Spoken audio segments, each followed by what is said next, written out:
झोपड़ी वाला ढाबा।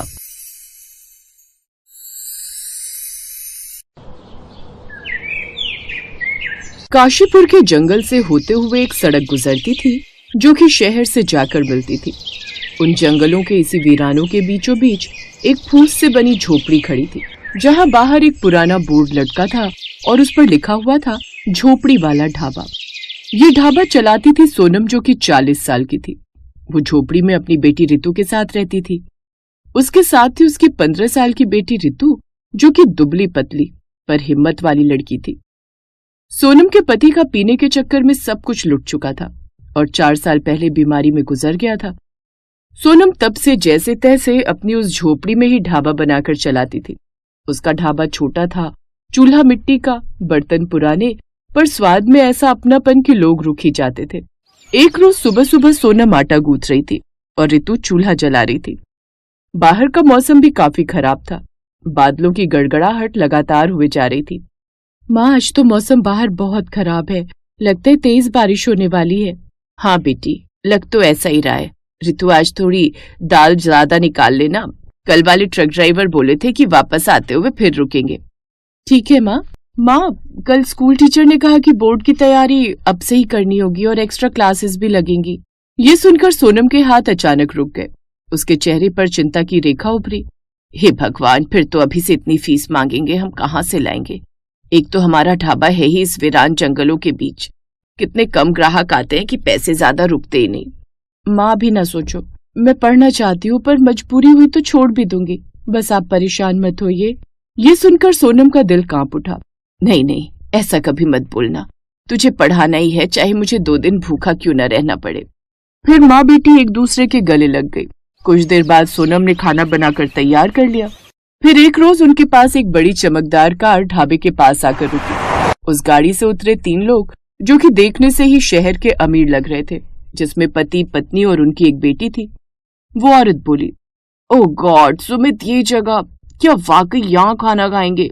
ये झोपड़ी वाला ढाबा।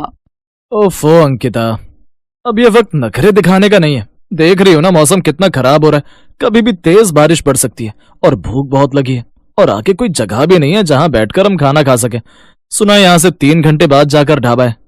उनके साथ उनकी 17 साल की बेटी नैना भी थी, जो कि भले ही शहर से थी लेकिन फिर भी वो काफी डाउन टू अर्थ थी। आइए बाबूजी, घर जैसा खाना मिलेगा, दाल चावल रोटी सब ताजा है। क्या क्या सफाई है यहाँ, ये झोपड़ी में खाना कैसे? तभी नैना ने बीच में कहा, मॉम प्लीज, हम जहाँ खड़े हैं वहाँ कोई और जगह नहीं है, और पापा सही कह रहे हैं, हमें तेज भूख लगी है, पेट भरने के लिए इस वक्त यही काफी है। ना चाहते हुए भी अब अंकिता को उस झोपड़ी वाले ढाबे में रुकना पड़ता है। सोनम ने जल्दी से टेबल पर कपड़ा मारा, जिसके बाद रितु ने टेबल पर पानी का जग ला कर रखा। नहीं नहीं नहीं नहीं, ले जाओ इस पानी को, हम बोतल वाला पानी ही पियेंगे। रितु ने हल्की मुस्कान दी और कहने लगी, कोई बात नहीं मैडम जी, आप आराम से बैठिए। फिर नैना ने बीच में ही अपनी माँ को टोकते हुए कहा, मॉम प्लीज, अब आप शांत भी हो जाइए। तभी तेज बारिश होने लगी और ठंड भी पड़ने लगी। ओह गॉड, कितनी ठंड लग रही है। ये पहाड़ों की ठंड है बेटी, जरा सी बारिश हो जाए तो ठंड और बढ़ जाती है। लेकिन तुम चिंता मत करो, मैं अभी आग जला देती हूँ। फिर सोनम ने उनके पास आग जला दी, जिससे उन्हें ठंड से काफी राहत मिल रही थी। वाह, सचमुच कितना अच्छा लग रहा है। हाँ सचमुच बहन जी, अब जो कुछ भी खाने के लिए है ले आइए। अब भूख बर्दाश्त से बाहर है, यहाँ दूर दूर तक कोई ढाबा नहीं मिला। जीब साहब, बस अभी लाई। जब सोनम और रितु ने खाना परोसा, उसमें सिंपल दाल, गरम गरम रोटियां, आलू गोभी की सब्जी, साथ ही सलाद, धनिये पुदीने की चटनी और साथ ही अपने हाथों का बनाया हुआ अचार भी परोसा। ठंडी ठंडी हवा के साथ भीगी भीगी बारिश और आग की लपटें और साथ में गर्मा गर्म टेस्टी खाना, वो सब देखते ही उन लोगों का चेहरा बदल गया। नैना ने पहला निवाला लेते ही कहा, मॉम ये तो कमाल का स्वाद है। अंकिता ने चुपचाप खाना खाया। इतना स्वाद इतने सिंपल खाने में कैसे? प्यार से बनाती हूँ मैडम जी, केवल ये ढाबा ही मेरा सहारा है जिससे मैं अपनी बेटी और अपना पेट पालती हूँ। अंकिता पहली बार सोनम को पिघलते दिल से देख रही थी। खाना खत्म होने के बाद नैना रितु से बातें करने लगी। तुम स्कूल जाती हो? हाँ, पर शायद आगे न जा पाऊँ, फीस देना मुश्किल हो रहा है।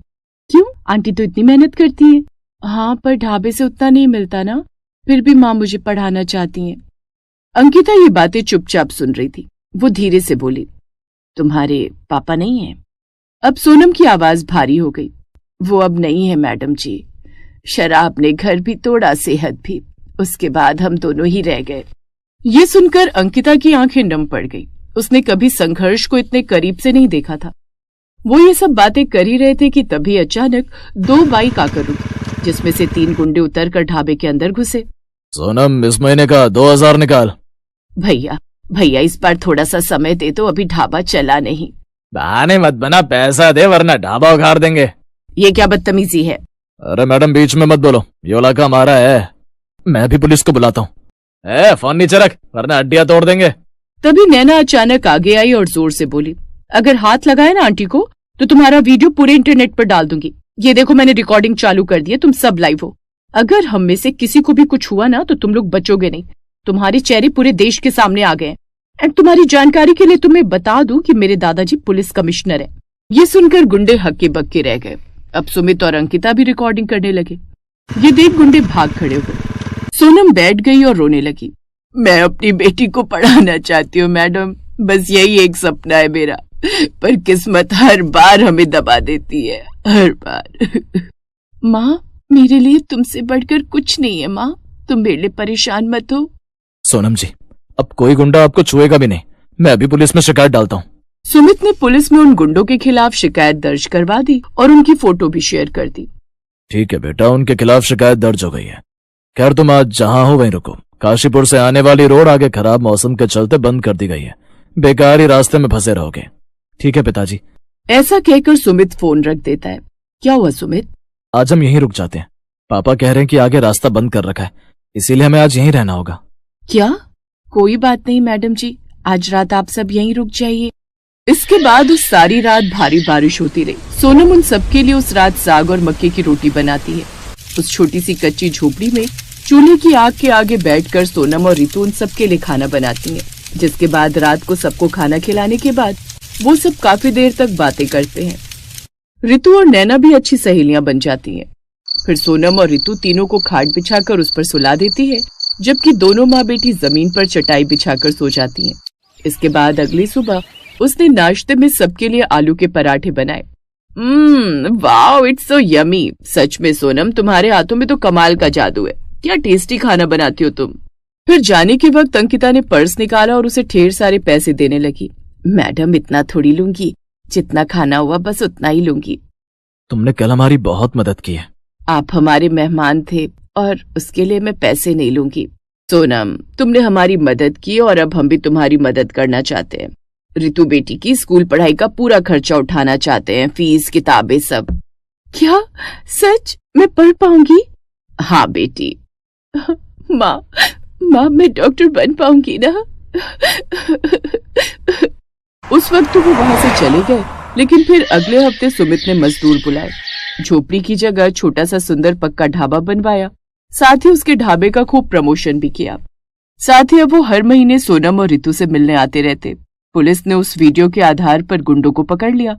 अब ढाबा पूरी तरह सुरक्षित था। साथ ही अब काफी भीड़ भी उनके ढाबे पर रहने लगी थी, जिससे माँ बेटी की काफी अच्छी कमाई होने लगी।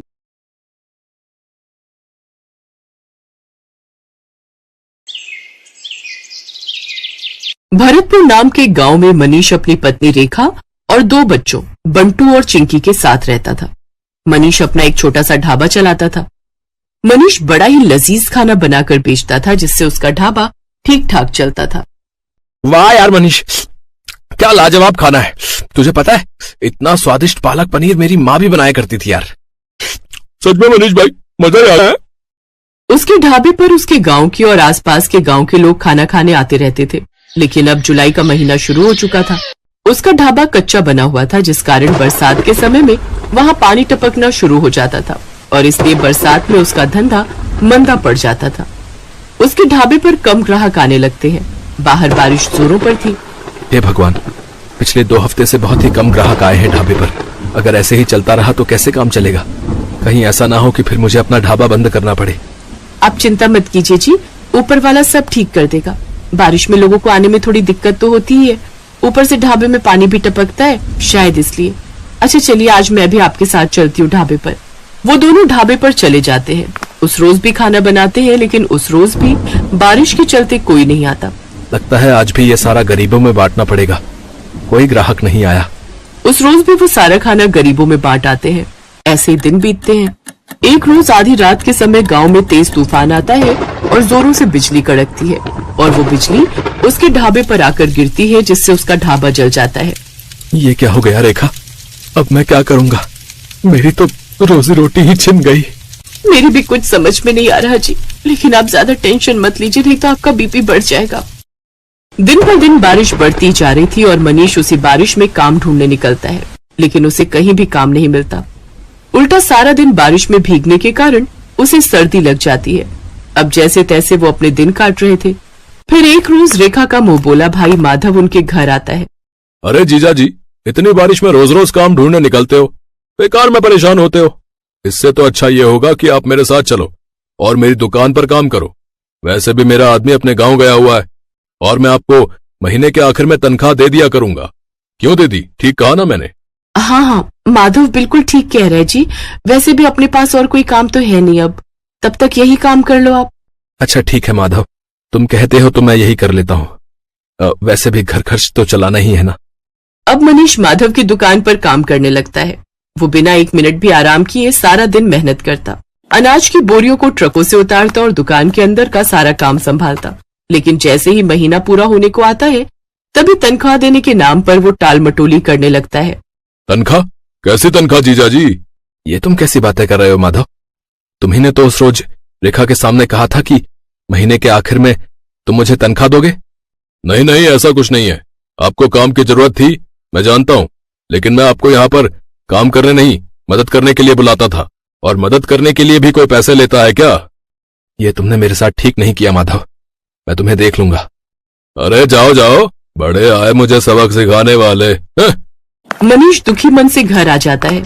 आ गए आप? आज तो महीने का आखिर है, आज तो आपको तनख्वाह भी मिल गई होगी। तो पापा फिर तो आप कल ही मेरे स्कूल की फीस भर दीजिए। आपको पता है मेरी टीचर मुझे रोज रोज फीस के लिए टोकती है। ये सुनते ही मनीष की आंखों में आंसू आ जाते हैं। मेरा नसीब न जाने कैसा है रेखा, जो मेरे साथ कुछ भी अच्छा नहीं हो रहा। आप रो क्यों रहे हैं? ठीक से बताइए ना क्या बात है। फिर मनीष उसे सारी बात बताता है। हे राम, वो इतना बड़ा मक्कार निकलेगा मैंने कभी नहीं सोचा था। छी, उसे तो भाई कहते हुए भी शर्म आ रही है मुझे। फिर कुछ दिनों तक जैसे तैसे वो दूसरी जगह नौकरी की तलाश में जाता है। तब जाकर उसे एक बड़ी कोठी में ड्राइवर की नौकरी का काम मिल जाता है, जहां उसे महीने के 10,000 रुपए तनख्वाह के रूप में मिलते हैं। लेकिन उससे वो ड्राइवरी के अलावा अपने घर के काम भी लेते और इसी के सहारे अपना घर खर्च चलाता है। ऐसे ही एक शाम जब मनीष काम से घर लौट रहा होता है, तभी उसकी नजर सड़क किनारे गिरे हुए बच्चे पर जाती है, जो कि लगातार मदद की गुहार लगा रहा था। कोई मेरी मदद करो। ये तो किसी बच्चे की आवाज आ रही है। मनीष जल्दी से उसे पास के डॉक्टर के पास ले जाता है और उसका इलाज करवाता है। एक जमींदार का बेटा होने के बावजूद भी किसी ने मेरी जान नहीं बचाई, क्योंकि शायद कोई भी रोड एक्सीडेंट के लफड़े में नहीं पड़ना चाहता। लेकिन आपने बिना कुछ सोचे समझे मेरी जान बचाई। आपका बहुत बहुत धन्यवाद मनीष काका। अरे इसमें धन्यवाद कैसा? तेरी जगह अगर मेरा बेटा होता तो क्या मैं उसकी जान नहीं बचाता? उधर जैसे ये बात जमींदार को पता चली, वो दौड़ा दौड़ा आया और उसने वीरेन को गले से लगा लिया।